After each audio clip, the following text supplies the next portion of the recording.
¿Qué significa educar? En medio de las agudas y dolorosas transformaciones que están viviendo nuestras sociedades latinoamericanas en esta segunda mitad del siglo XX.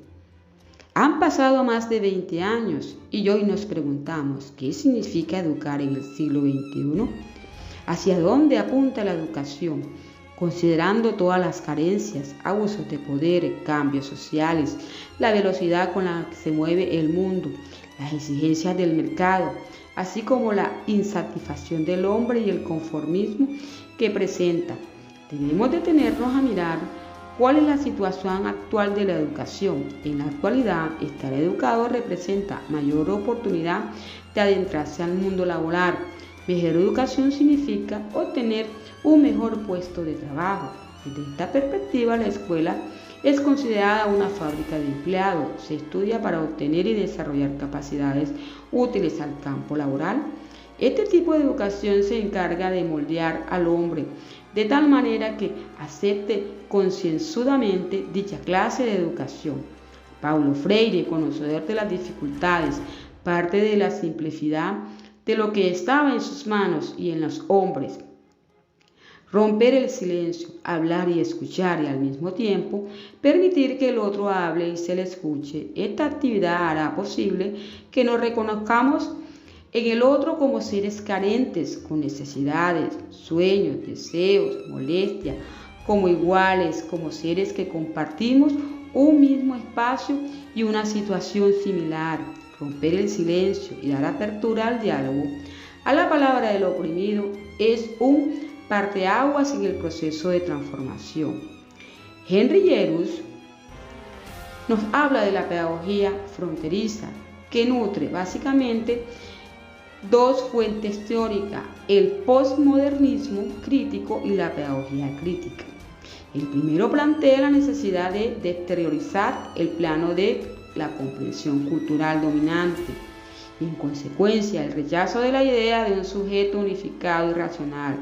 Para ello se propone como estrategia central la crítica de todas las formas de representación y significado que reclaman un estatus trascendental y transitorio.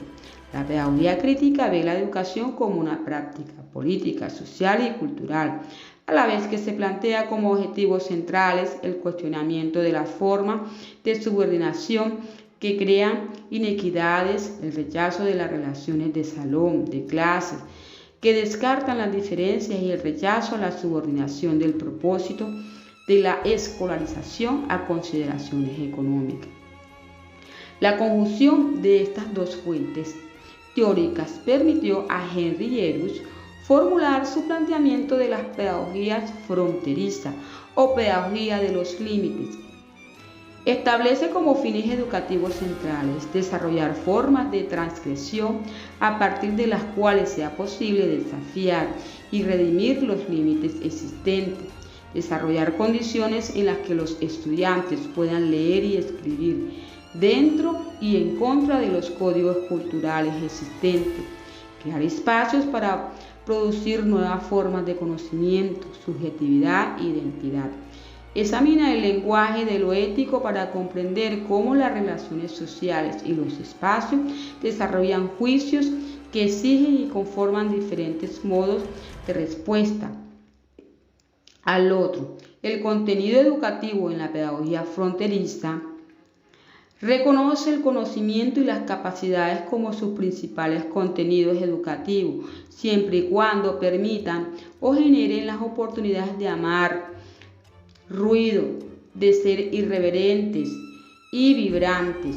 En ese sentido, el conocimiento, las destrezas, los valores se convierten en contenidos educativos necesarios para que el alumno pueda negociar de manera crítica los límites culturales que le ofrece la sociedad y, en consecuencia, para proceder a transformar el mundo en que vive. Los docentes de la pedagogía fronteriza deben tener un control teórico de las formas en que se constituye la diferencia, ya que ésta puede adoptar diversas representaciones y prácticas que nombran, legitimizan, marginan y excluyen las voces de los grupos subordinados.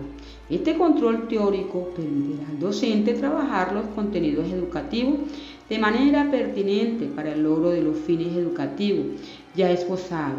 Pero el logro efectivo de tales fines exige que el docente se constituya en aquel que cruza fronteras para legitimar la diferencia como una condición básica para entender los límites del PRO, las diferentes narraciones que los estudiantes de todos los grupos traen consigo.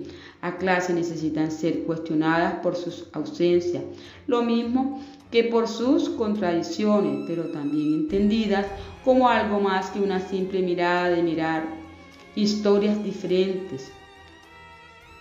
Tienen que ser reconocidas como forjadas en relaciones de oposición a las estructuras dominantes del poder. La pedagogía crítica y decolonial, según Paulo Freire, se deben romper el silencio, hablar y escuchar y al mismo tiempo que el otro hable.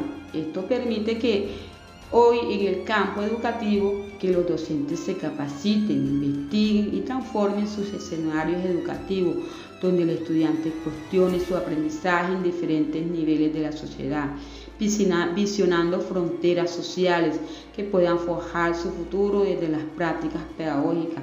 El docente puede guiar, enseñar y multiplicar diferentes saberes a sus estudiantes, los cuales aprovechará en su futuro, no solo en la escuela, sino en los diferentes escenarios por los cuales pasará en su vida. Hoy más que nunca debemos trabajar esa pedagogía fronteriza de las que nos habla Henry Eros, desde la teoría llevada a la práctica, analizando cada situación que se evidencia en el aula de clase, indagar el por qué unos rinden y otros no. Si se está estudiando la teoría acorde al contenido, al contexto laboral, lo que él llama pedagogía fronteriza, donde el docente se cuestione sobre cada conducta de su estudiante, así podemos transformar la educación.